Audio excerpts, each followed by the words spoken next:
You want to see how we do it in the pros? Changing your swing is about repetition without repetition. You don't just hit 500 balls with this thing and change your swing. You also don't just hit 500 balls without a thought. Welcome to Earned Not Given. Well, guys, I am so excited for episode 4 of the Earned Not Given podcast. Today we have one of my favorite instructors because he's not just an instructor, he's truly a coach. He approaches golf performance not just about the golf swing, but he looks at it truly from a holistic approach. We have Rick Sessenhaus in the house, and Rick's been amazing to me. I think the first time we really got to hang out, Rick, was sitting in the little teacher's shack there at Augusta. I think I was trying every one of the sandwiches because it was my first time, and you were amazing to take care of me and take me under your wing, and we've had some great conversations over the years. And today I think this is going to be a great conversation for our listeners to understand from the perspective of a coach who played professional golf, then became a coach, then took a player from a young junior golfer to a multiple major winner. And in that time, you not only had success, but you also formulated who Rick Sessenhaus is as a coach. So before we start, obviously you have a ton of accolades. You're top 50 coach. You've won Southern California PGA Teacher of the Year. And I could sit here and waste 30 minutes talking about all the things you've done. But really, most importantly, you've been a pioneer and an inspiration to me. So I just want to say thank you. Appreciate that so much. Yeah, you know it. We're in this together as coaches. All of us have had our own journeys, and to be able to support each other is very important. Yeah, and you do an amazing job of that, and we're going to really dive into it. Obviously, you are exceptional at teaching people how to get into an optimal state and how to perform. So before this podcast started, I did a few of your drills, so hopefully I'm flowing here by the end. But if you would just walk the listeners through who have potentially been living under the rock for the last 15 years, who you are, how you got into coaching, and where that journey's taken you. Sure. Yeah. I mean, my upbringing was in sports, but not in golf. So my dad was a football coach on the side, and so I played football, basketball, baseball, tennis. Loved athletics, and it was very important growing up to have that as a core part, that you always had a sport to go play throughout the year. I was introduced to golf right around 13 years old. Didn't play competitively until high school. Played one junior golf tournament. I was still playing football, and it was just one of those love affairs with golf where it just kind of clicked one day. You're like, this is what I should be doing all the time. This is awesome. You know, I get to be outside. And I think what it intrigued me with what it does with a lot of people is how difficult the game was in relationship to other sports that I had played. You know, you could be a great athlete and pick up basketball, pick up these things fairly quickly. I felt golf was a different animal. And to me, that intrigued me. And so I went all in probably when I was 16 years old, very average junior golfer, and then ended up walking on at Cal State Northridge, a Division I program here in Los Angeles area. And very long story short, was a pretty good ball striker, but short game and mental game was not good enough to be at a high level. Yet when you're playing D1, you always think, I could play pro. I could, and that's fine. You want to have that passion and goal. So turned pro, did nothing with it. It was the same kind of, shoot a bunch of 71s and hope you make some cuts. And of course, that's not going to work. So I come from a player's perspective, even as a coach now, of understanding the ups and downs. And back to the word performance is really kind of what I've put my hat on, is we want somebody to perform better. And I was just thinking about it last night of, we have all these swing coaches and we have all this data driven, and I'm getting confused. And this is something I would like to maybe talk about throughout this, is what constitutes a good golf swing now? And I'm seriously, I'm confused now because of all the analytics. And I thought what a good golf swing was it led to shooting lower scores.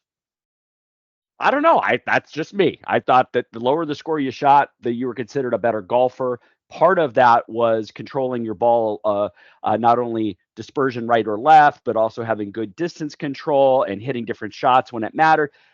But I think we're starting to go down a road of analytics that everything has to be a certain way. Now, I'll shelve that to later in our discussion. But that does lead to a lot of when I became a coach is that I got obsessed with golf swing first. So it was P1, P2, P3. I had taken a weekend with Mac O'Grady, started understanding. It was fantastic to give me a framework of cause and effect. And that still to this day is extremely important, even in the mental side. There's a cause, there's an effect.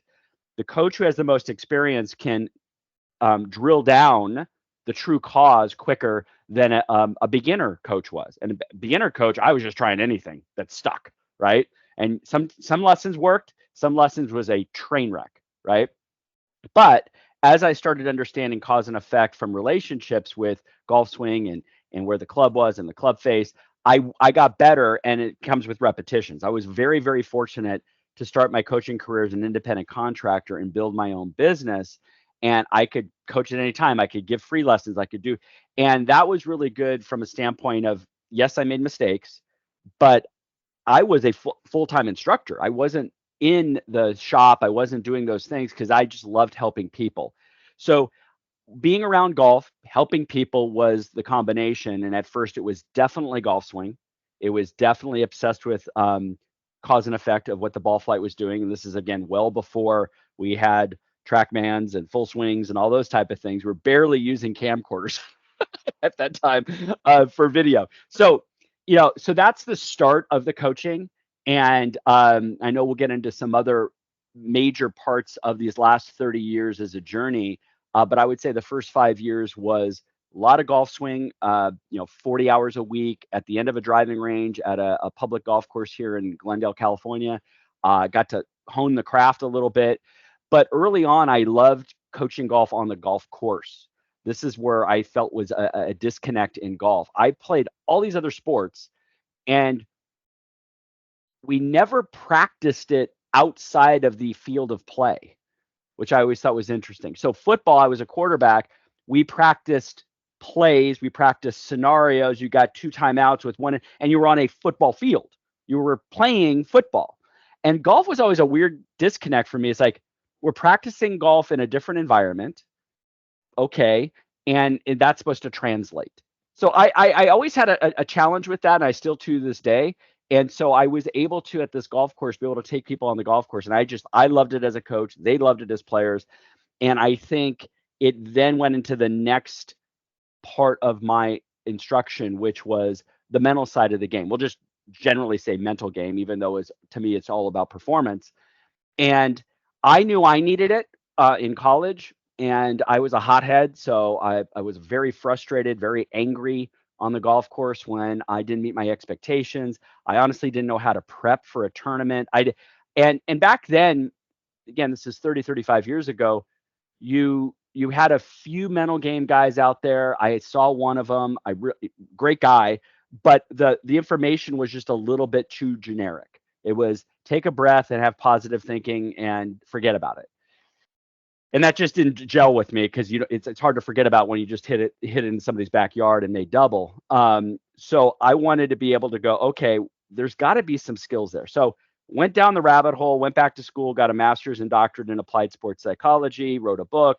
And that's when I was now in love with human performance, and went down many rabbit holes that had nothing to do with golf. And stuff, and we'll get into that. So I'm going to take a quick breath here. Is there anything on that first part that you wanted to drill down on? Well, first off, I think that's the journey that makes you such a great coach, right? You did what you thought was the right path to take as being a player and being a little obsessed with your swing. And obviously you said you were a hothead at times, so it would make sense that we see you modeling the same thing that we see day in and day out, whether it's on the lesson tee with the average recreational golfer, elite college player, or professional player. Is there's a value that's placed higher on the golf swing, or let's just call it skill development, right? And then there's this other component that's kind of left alone, right? Which is the performance side, or some people generalize it and call it the mental side, right? But I wanted you to kind of explain the reason why you think you were gravitated towards teaching on the golf course, and then by doing those playing lessons, right? Obviously, we're making interventions with golf swing while we're out there, but was that the foundation of you starting to understand, if I influence a player to have a different focus, I'm able to see a change in their mechanics? 100%. I loved how you say influence. And I think that's where, when I took them into the environment of a golf course now, asked them to hit different golf shots, whether it was a tee shot, whether it was ball above the feet, whether it was a flop shot over a bunker, whether it's a 6-footer downhill, and putting them in these different scenarios, to now the coachable moments were like instantaneous. Sometimes in a golf lesson on the range, it may take 10, 15 minutes to see a pattern. It may see, okay, I'm slicing a ball. Okay, let's go. And yes, that's important. We have motor patterns that we're going to default to under pressure. But I didn't know that back then. I thought it was just, we become a robot and we just do it over and over again. But when we take somebody into a different environment, I was fascinated with taking an average player, let's say they shoot 85-ish, maybe they get to 80 every now and then, of how poor they were with decision making, how poor they were with focus. And when they start to be vulnerable and they start to go, Rick, I'm really nervous now. I go, oh, in front of me? He goes, no, I don't like this shot. I always hit it over here. And then you hear the self-talk and you hear where their distractions are. And then you go, oh, okay, well, we have some ways to do this, right? Let's play your pattern. Let's play. Hey, you know what the ball does when it's above your feet? Oh, I really don't. Okay, how about that? Oh my gosh. So it's, yes, you had some skill acquisition, but the only way that it would come to light is in the environment that you're playing. And because some of the time you play 18 holes and somebody comes to you for a lesson, I shot 85 again, and my damn driver went into the trees 5 times. But if you ask them to unpack it more, they don't remember the ball above their feet, that one, and they don't remember the thin lie with the chip shot. It's too muddled. But when you take them on the golf course and you throw them different and you go, I don't know what to do, then you go, oh, cool, this is awesome. And so that, and again, I wouldn't call myself a mental game coach at that point. I'm saying I'm a golf coach. This is what golf is. We're playing golf. Here's the scenarios. Do you have the skills to match the challenge in front of you? If it's no, hey, let's work on it. Ball above your feet. Let's stand a little taller. Let's grip down a little bit. Let's put the ball back and let's hit 3/4. Oh, wow, that's a solid shot. I can play that. I go, great. So that what happened with those moments is the aha for the student lit up. And I'm going, I think I'm onto something. Okay. And that led to more playing lessons. That led to, like, back then I was a series of 6 lessons, right? That was the package, right? But I always made it mandatory that the 5th or 6th lesson was done on the golf course, right? But that became part of the package. And then you start bleeding in where the student goes, you know what, could we do another one on the course? And then could we do another? And then before, people were looking forward to that. So I knew it was a need. I saw the instant feedback, and it just more resonated with me with other sports as I was coaching the game where it was supposed to be played. I love that. And coaching the game where it's supposed to be played, and coaching in today's landscape, right? Obviously, you started this journey before there was a specialist in every single skill, right? Now we have, putting experts, we have short game experts, we have full swing experts, and we have all these individuals a part of a team. I think it's really cool that when you started, you were the team, right? And I'm not saying that the teams aren't important. I think what's amazing is that your journey allowed you to build a foundation in each of those areas. So ultimately, as you grew as a coach and you became more renowned and better players started to seek you out, or actually in your case, right, you started to really develop these players, and then you started to go from that driving range, golf course, to then coaching on the PGA Tour, to then coaching at major championships, and then being there to help players win those major championships. But you have an amazing quote or formula that I really like, which is potential minus interference equals performance. And I think your journey as a coach shows that you learned how to smooth out that interference, not just for your player, but also for yourself. Definitely. And that equation came from a very famous performance psychologist, Tim Galloway. A lot of people know inner game of golf, inner game of tennis, inner game of skiing. I got to meet him and such. So I like the word interference better than negative or something like that, because interference could be I woke up and my lower back hurts. Well, my lower back hurts. I can't maybe turn the same way. That's an interference physically. That makes sense. I was fascinated with certainly those things, but I was also fascinated with the internal interferences of distractions and doubts and fears and stress responses and why somebody was showing up. That's kind of the term I use. How were they showing up on that first tee? Was it any different than the day before or the next day? And I found that people were showing up a lot different depending on the environment. And so I wanted to look at what in the environment externally was triggering a change in internal environment. And a lot of that now led to interference. And when you have interference, you're not going to be at your best and you're going to default back to what's comfortable. And what's comfortable is not always optimal. Okay. And so I think that's what I started to learn was, one, everybody is different. Okay. So I do not coach the same to every single player.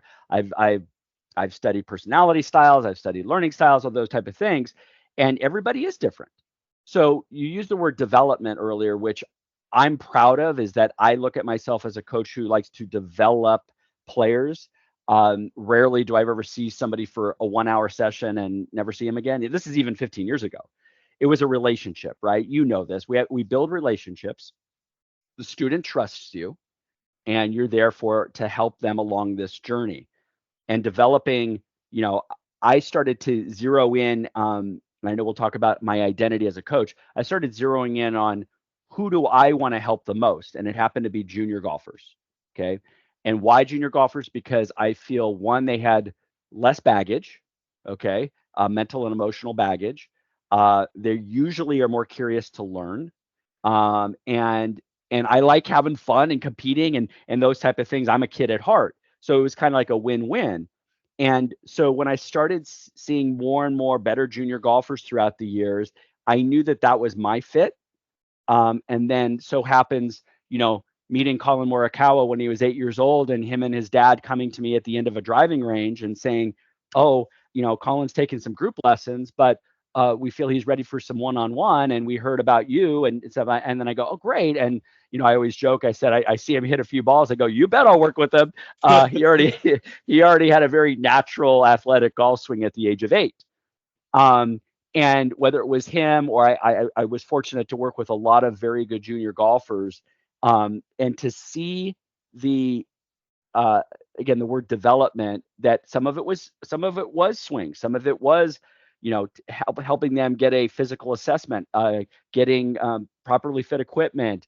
And then as they got older, certainly doing some biomechanics stuff with force plates. I mean, I was open to all that, don't get me wrong. But these juniors trusted me as kind of being the head coach in that. And I really took that serious as we went along. So like with Colin, you have somebody who's passionate, who's athletic, who comes from a great family, support system, great attitude. You're going, wow, this is awesome, right? But as you well know, there is no guarantees, okay? I was working with a player at his same exact age who I only worked mental game, but with Colin, I was his swing coach, putting coach, mental coach, all that. Another player who had already verbally committed to a high-level D1 when he was 12 years old. You're like, holy smokes. So he was supposed to be the next coming, right? And you now look at, how these things progress, and Colin was a very good player, don't get me wrong, but it wasn't like he's been written up throughout the country. Oh my God, you got to see this guy. He's just a very good, solid player. The other person was. Now, very long story short, that other person no longer plays golf. That person did end up going to college, but then they quit after a couple of years. They were burned out, and they were just, right? Now, did they have more physical talent? I don't know. They hit the ball really, really well, but they didn't have some of the other things that needed to be developed to get to the another level. And seeing what Colin did with his work ethic and his attitude, and you go, okay, he's got a chance, right? And at every level, he got a little better, and to then take him through college, take him through the first 4 years on the PGA Tour, and winning and the majors. I mean, it was phenomenal, and it was again such a great opportunity for me in that journey to learn what it's like to now be in that spotlight is completely different than maybe being a top 5 junior golfer in the country. And so that accelerated me as a coach to go, wait a second, now I'm seeing the best players in the world week in and week out performing. Is there anything else I'm missing? Right. And so I'm thinking all these type of things. And so I'm very, very fortunate for that relationship that we were together for 18 years to see that. And development is an interesting word, because I think we get stuck as coaches in our silos of, well, it's only about the golf swing, or it's only about biomechanics, it's only about this. And I'm biased to the mental game, I'll admit that. But how can we kind of step away and go, okay, why is that person shooting 65 that week and 85, not 85, but let's say 76 the next week? They're back to the interference. What's the interference?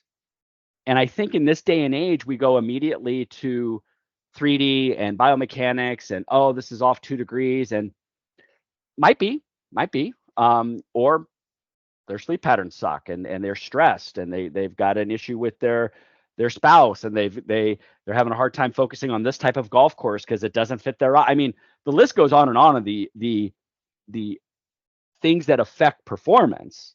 I am more intrigued about those things than if my path is 2.5 degrees to the right compared to 1.5.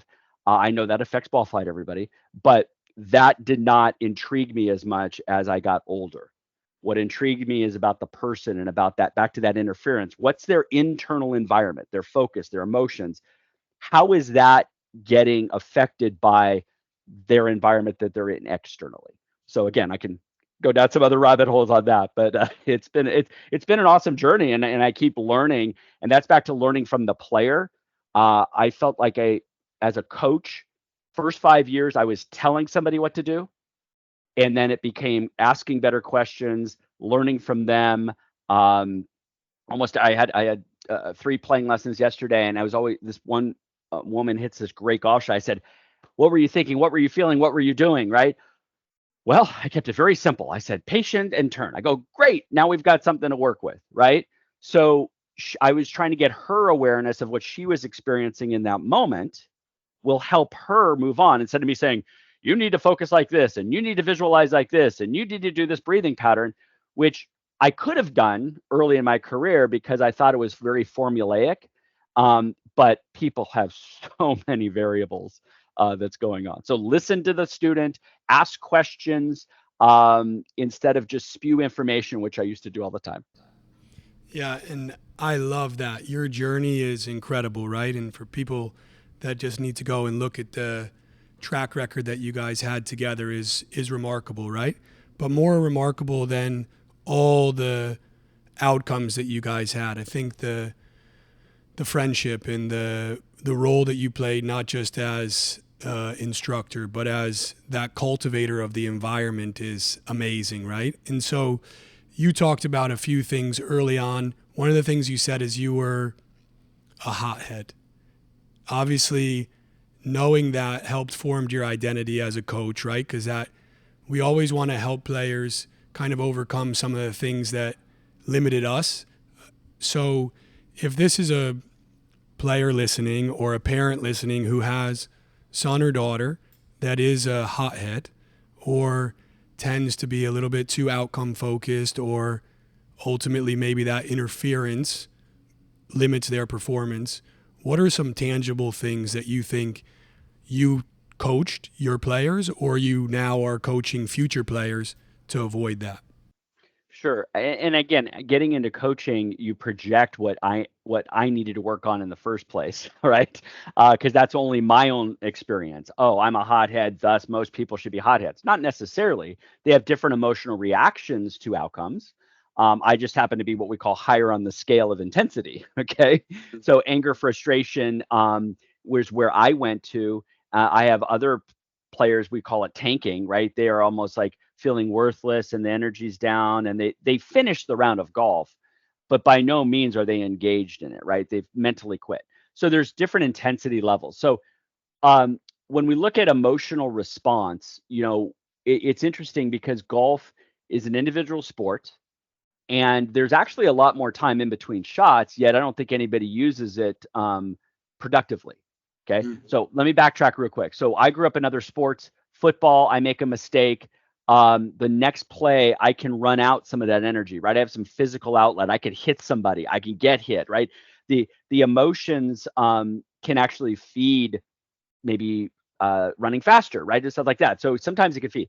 Golf I did not know any outlets. So my model was, oh, you're supposed to show you get pissed off after you hit a bad shot because that shows everybody that's not who I am. I know to hit that. And then they go, well, that's the fifth one you've hit. This is kind of what you do, right? But we were trying to protect our ego as a player. So what I would look at is expectation management, I think, is crucial. I was mentored by a sports psychologist, by Dr. Patrick Cohn, who's fantastic. And we've talked a lot about expectation management in the past. And I think it's an interesting one is that we put a lot of time in, right? You have those junior golfers, you have these competitive, they put a lot of time in. Thus, I expect better results. Makes sense totally logically, right? Yet on a shot by shot basis, now they expect that shot, let's say from 100 yards, should be 8 feet all the time. And you and I both know, wow, that's a nice goal to have. But to have that as an expectation, you're going to be running yourself into the wall a lot because the best players in the world don't even average that. So I think that's what stats has helped in the last few years is for people to have better expectation management. You think you're that good, but even the best in the world are not even that good. That was one thing. The other thing was which I've really improved upon as a person too, is I don't get the result I want. What can I learn from it instead of being critical? Very easy. I hit the ball 50 yards into the trees. Old Rick would say, you suck, and slam the club. Now, Rick hits it 50 yards left. I go, not a very good golf shot. That was 50 yards off my intended line. I wonder why. So I like to be curious over critical.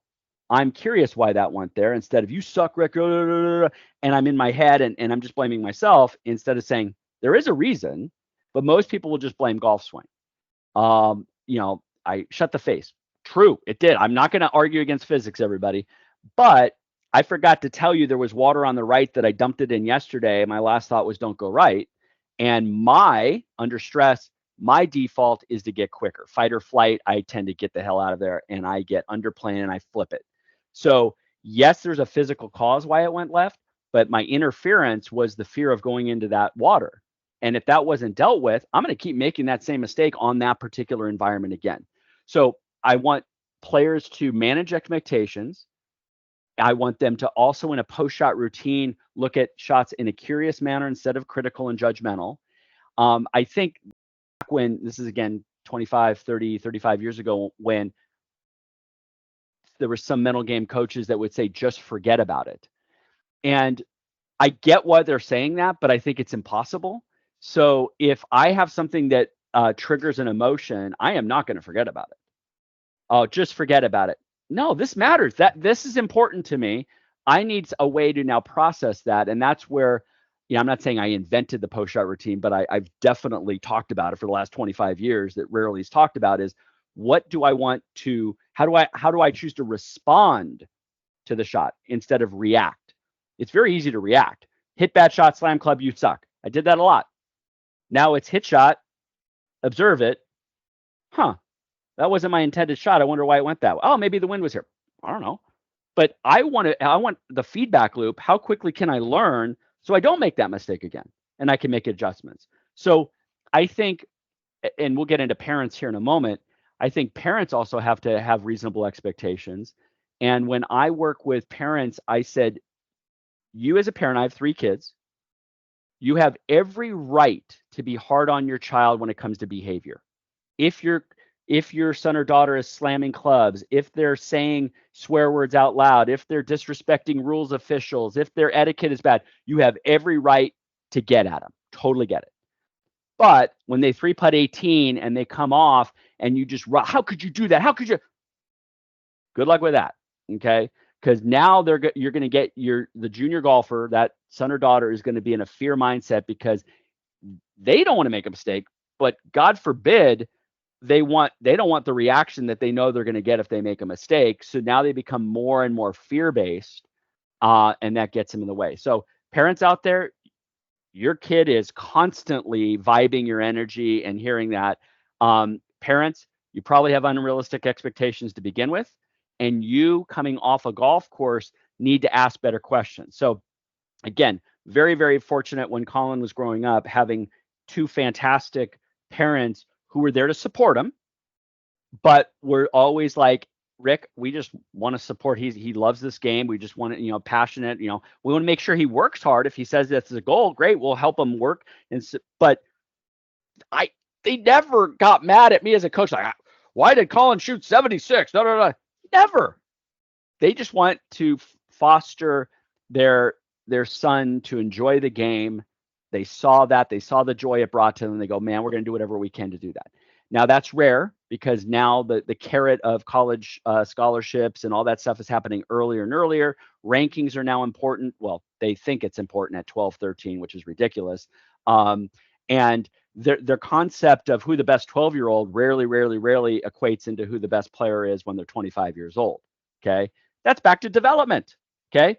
So again, I could go off on the rails on this one big time, but emotional management is about, I get to choose a response. I want people to be curious instead of critical and judgmental. And I also want people to manage expectations because that sets where the bar of frustration is going to be. That's amazing. While you were speaking, I was writing that down because I think it's really important what you said. This doesn't just apply to the player. This applies to everyone in their team, whether it's the coach at the professional level, it's the caddy at the junior golf level, it's the parent, right? If everyone was responding instead of reacting, if everyone was curious over critical, and if everyone was willing to sit down and say, what is our expectation? Because let's be honest, there are players out there who get mad on the first hole because they're already out of line with those expectations, right? You said something about the ego, right? I'd like to pull on it a little bit before we talk about the next phase of this podcast, but the ego, right, is really either the asset or the enemy. And how do you help players, coaches, parents navigate using the ego to their advantage? Yeah, it's a great question. And if you don't mind, I'm going to pivot off that word to identity. So ego can be defined different ways, and sometimes it has a negative connotation. Ego is not always bad. Okay. Yet, if we're trying to protect an ego, I don't want to look bad in front of somebody else. I don't want to embarrass myself. I want to, that starts to now create back to interference. Is I'm already projecting, oh, if I mess up, that'll be embarrassing. I don't want to be embarrassing. Thus, I'm now reacting to something that's not even happened, right? Basic anxiety and stress is thinking about something in the future that may or may not happen, right? So I look at and if you don't mind, I'm gonna use and this happens with every single competitive player I work with. I had one yesterday. So he's playing in a tournament on Saturday and Sunday. Okay. I saw him on a Thursday. I said, what is your goal for this weekend? Now it's a very loaded question, and I purposely say it that way. And he goes, what do you mean goal? What should I shoot? What I go, I don't know. Why are you teeing the damn thing up? Right. And so we start to now he goes, well, it's really important. And I said, great. I want to know what's important to you, to be in the top 10, because that gets me an exemption for the rest of this in this junior thing. I go, great. So let's understand results do matter. I'm not the type who says results don't matter. It's only about a process. The only reason we're doing a process is to get a good result, everybody. So why don't we, instead of saying, oh, don't think about result, let's embody and say, Rick, I want to be in the top 10. Then I pull from there. I go, so based on course conditions, based on weather, you did a practice round, what are going to be some important performance goals for us to take out there? Is this a golf course where fairways, hitting fairways is more necessary? Is these greens very firm and fast to where keeping the ball in front of the hole is important, right? And I could go down all these things. So they go, oh, you mean I can create a game plan of how I'm going to be in the top 10? And I know we're guessing scores and all that stuff, but let's say for him it's 74. How do I navigate to shoot 74 below becomes my follow-up question. Then I keep drilling down. I go, okay, how do you need to be on the golf course? And they look at me like, what? Yeah, how do you need to be? Who's the type of person that's going to shoot 74 or below for 2 days in a row? And they already kind of know where they're going because they've been working with me. They go, yeah, okay, I need to be, I think for this particular player, it was patient. Okay. They jump ahead a little bit. It was back to clarity, because part of his visualization and decision making, we needed him clarity. And then the other thing was commitment, right? And that word's thrown a lot around, but he wanted to commit to his shots. I said, so for you to be able to do that, what do you have to do in what's the behaviors you could do that? So now we drill down to in his pre-shot routine, his post-shot routine, his pre-round routine. We now go back to behaviors that he does have control over, that now leads to a better performance, which now leads closer to the result. So when I talk about ego, I shift it to the identity. Who do you need to be at your best for that day? Who do you need to be for this particular environment where the wind is whipping and you're going to have to hit flighted irons, and that's going to be a priority. So guess what? Maybe we should practice flighted irons on Friday to be better prepared for Saturday and Sunday. So I don't want my players to shy away from telling me what result they want. And I think that's happened a little bit. It's like, oh, it's not about the result. Don't think about the results. Like, these competitive players are playing because there's competition. Score does matter. We have to sign a scorecard. Instead of trying to run away from this, why don't we freaking embrace it? Yeah. I mean, Colin wanted to win every single freaking week. And then it was, okay, what's the plan to do that? Okay. I don't think there's anything wrong with that, but I know where other people are going. It's like, if it's only about outcome, oh, guy, I got to be here. It's like, I get that part, but I need to reverse engineer of what it's going to take to shoot those scores and such. So I look at it as the identity. I know ego is slightly different, but people want to protect their ego. They don't want to embarrass themselves. They don't want to look silly. They want to make sure they look good in front of other people. I get that. But part of identity is saying, I'm going to be composed even if I hit it sideways, because I'm going to be somebody who's resilient. I'm going to be somebody who's going to bounce back. I'm going to do my post-shot routine. Now we've kind of dealt with the embarrassment issue by strengthening who wants to show up for that round of golf. I absolutely love that you said results, because we are in the results business, right? The thing that I think is really important for people to understand and hear that you said is take ownership of that result. Don't just want to finish top 10, but how are you going to finish top 10, right? When we look at goal setting, right, everybody understands what, how, why, right? The why is really maybe the thing that junior golfers struggle with, because they think why is about getting that external reward and that accolades and all those things. But when they really do figure out what that why is at their core, to make a change or to show themselves that they can do it or to be the person that they want to be, right, is amazing. But when you have players that tell you, I want to finish inside the top 10, and then you break it down or drill it down to those goals, and then when they're achieving those goals, how often would you say they're acknowledging what they did in those steps? Or is the acknowledgement more about, I did it, Rick, I won, and they forget the steps that they took? I don't allow them to forget the steps they took. So it's all about, now we talk about post-shot routine, but I do a lot of post-round, post-tournament assessments. So, and they're very basic questions, but it's back to, oh, you shot 73. Great. And the question I ask from a mental perspective is, I said, you're allowed to go back in time and hit any shot you want again. But you can't say the goal is to hit a better shot.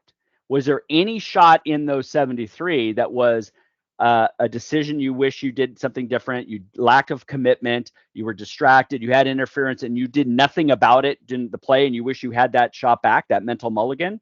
Then people start to really get, it's easy to say, oh, I wish I didn't three putt. I wish I go, fine, but did you 3-putt because you misread it? Did you 3-putt because you were so line bound, you forgot about speed?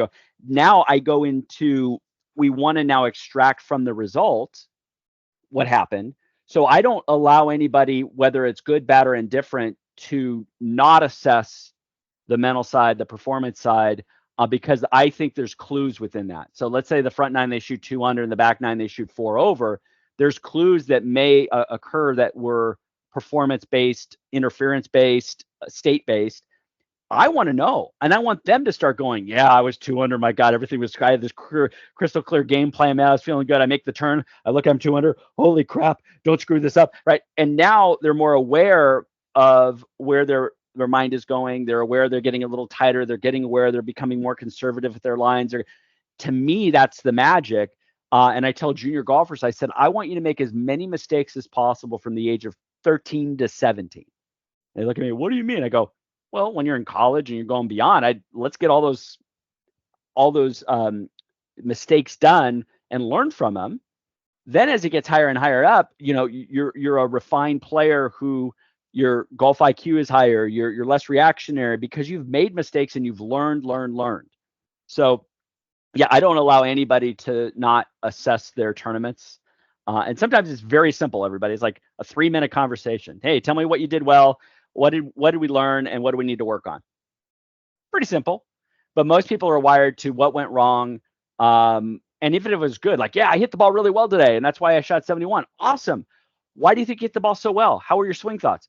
Man, I wasn't having any swing thoughts, man. I was so smooth. I was thinking tempo. I go, note to self. That might be important 3 weeks from now when you're doing U.S. Junior AM qualifying, and sometimes you start overthinking your swing. So I try to compare and contrast people's performances. And certainly we can look at stats to know I hit my proximity to the hole here. Great. I like to go, if there was a mental scorecard now, what were the differences? And sometimes people say, no, my processes were great. It felt great. Swing was off. Fine. But usually if we dig a little bit, there might be an external environment thing that shifted their state, who they played with, pace of play, weather, course conditions, right? These things that irritated them or got at them, that now they're going to be more cognizant. Like, now that I think about it, I was playing with these 3 guys.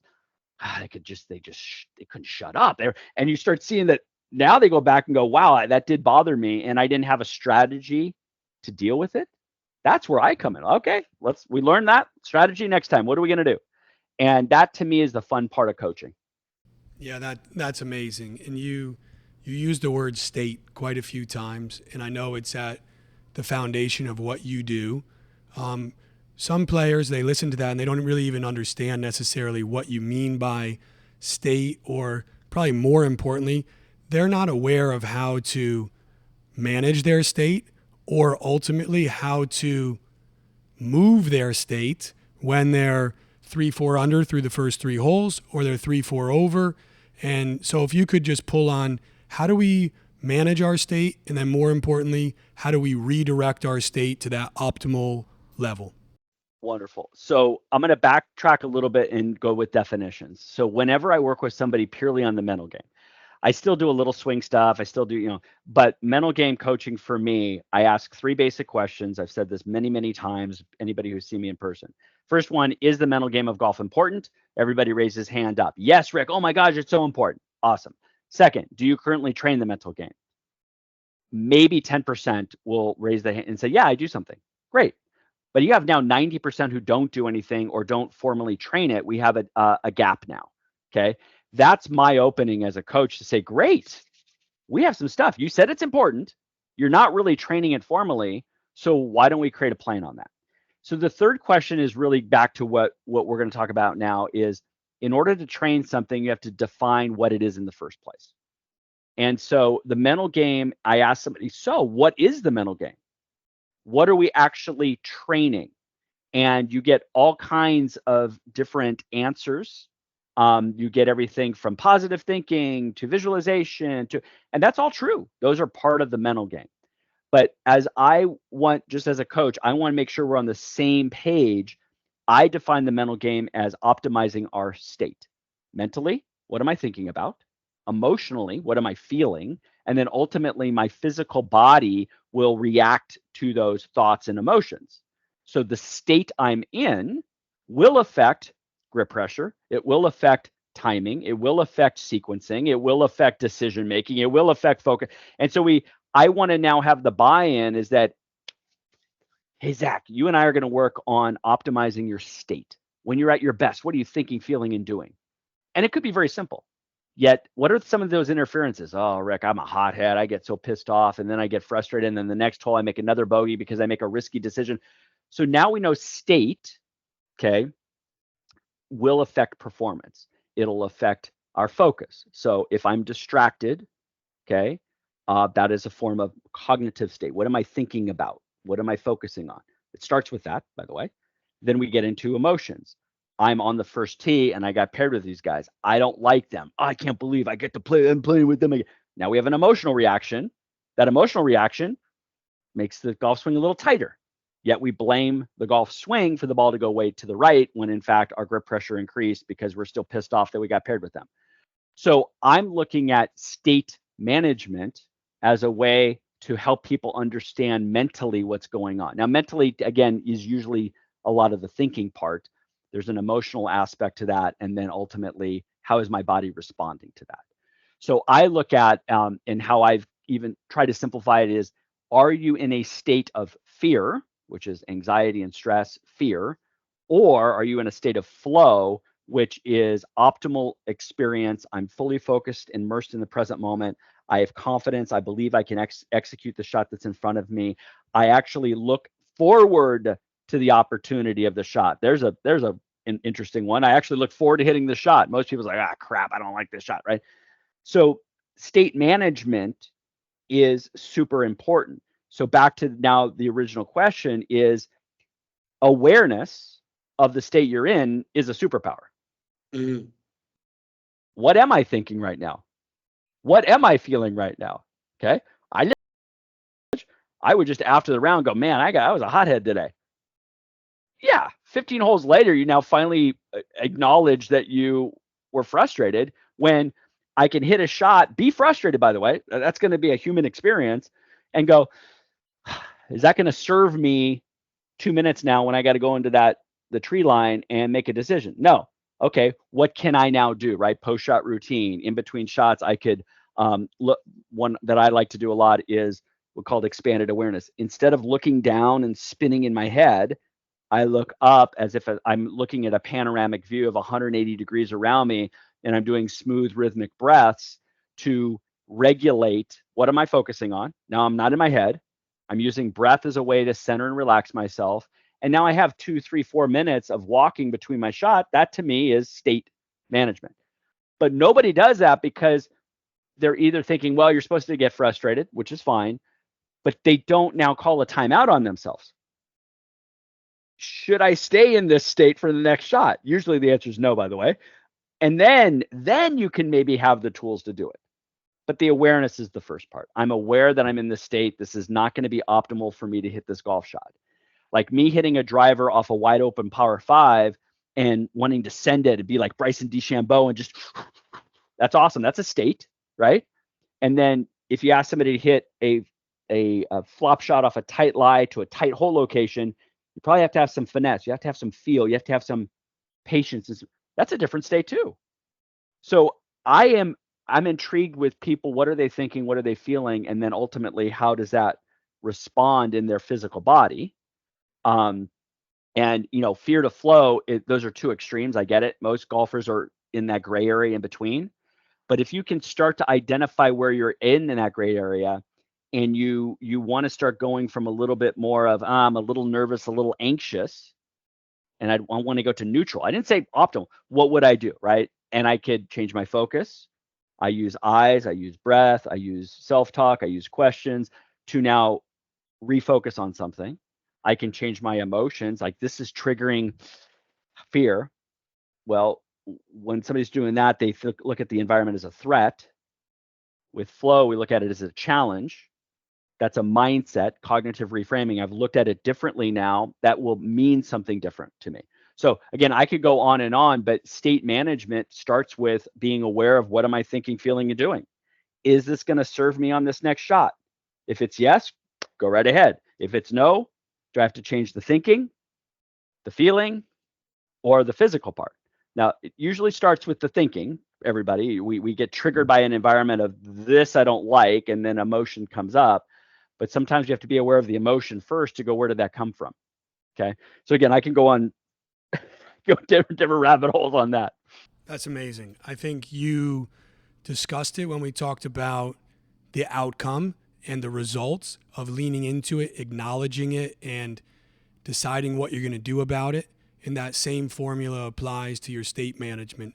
If you're angry, don't just try and say I'm not and look up at the sky and believe that, a unicorn is going to come down and save you, right? You have to control it, right? You have to step up. And I think, to be frank, you are a pioneer in this space. You have transformed the way that coaches like myself and players around the world are learning how to not just look at golf as these silos, right? I'm going to get very good at my swing. I'm going to get very good at my short game. I'm going to then get very good when I get all those things, usually is what happens, right? When I get all those things, then I'm going to spend some time on the mental game, right? When it's actually at all times, right? We're constantly trying to improve skills in every area. And for these people listening and people around the world, you've done something amazing to create a program that allows players to have access to all of this incredible information that you've just talked to us about, right? We could have had an entire 2-hour podcast just on breathing, or a 2-hour podcast on goal setting, or a 2-hour podcast on state management. There is a way for these people to get this information and to tangibly have access to you. How do they do that? Well, I appreciate you saying that. I think as a coach, you want to, on a business side, you want to leverage your expertise and you want to help as many people as possible.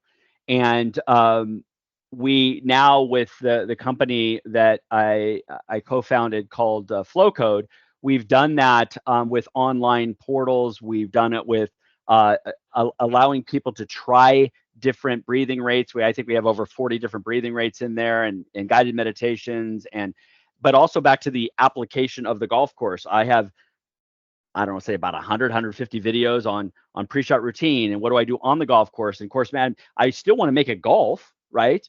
But we're state management performance is also about understanding that these skills need to be trained off the golf course so they can show up under stress on the golf course. It's like a golf swing too. So we have this portal online. I certainly do one-on-one. We've certified 140 coaches in the Flowcode method.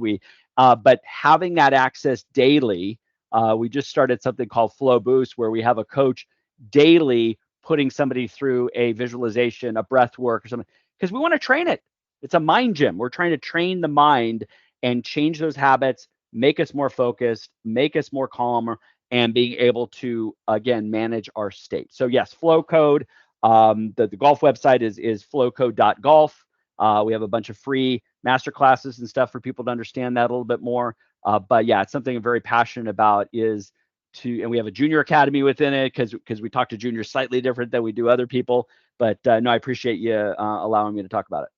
Yeah, I mean, I would love to take all your time and spend all day just nerding out about this. And you're an incredible resource that has so much knowledge. So I really do encourage the listeners to go and seek that out, right? To take a look at what's out there, because you are 100% right that the average golfer or even elite player doesn't always train every asset, right? And when I say asset, I mean the mind or the mental performance side truly should become an asset. When we look at golfers around the world, most of the time I don't hear players saying, I won because of my mental game. It's always, well, I have everything else right, but I don't know, there's something not clicking, and they're not taking the time to dive into these skills. So I really do encourage them.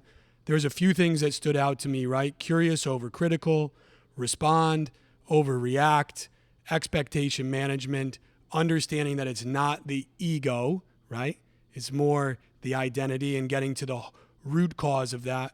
And then most of all, results matter, right? And we need to figure out how we influence those results.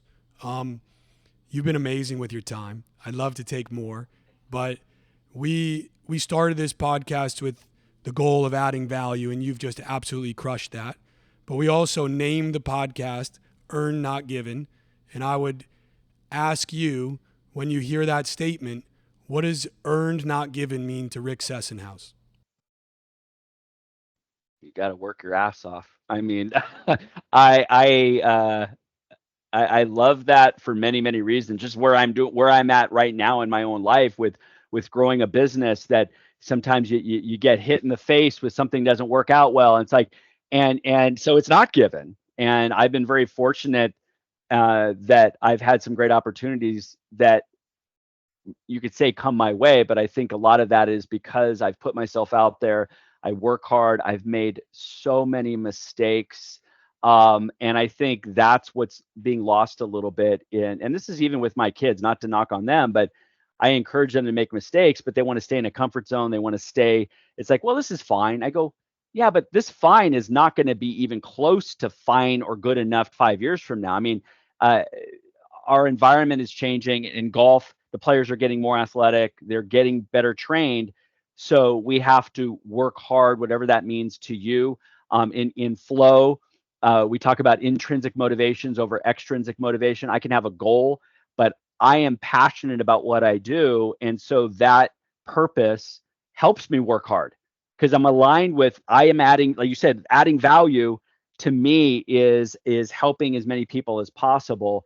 And that requires me to work my butt off to be able to do it. And then I feel better at the end of the day. Even if things didn't go well, I go, well, I was still aligned with my purpose. I was still aligned with adding value and helping people. So I love that the part of the earned is, yes, the work ethic has to match the goal that you're going towards. It has to. And if it doesn't, then you're going to have a gap and then you're going to be frustrated and wish that somebody gave me a break or gave me this. And it's like, okay. And I'm not saying when it's going to occur, but you do have to work your ass off. I love that. And you've definitely worked your ass off to get where you are. As a coach in the industry, I just want to say thank you because the golf industry is better because of that effort and that passion that you share every day.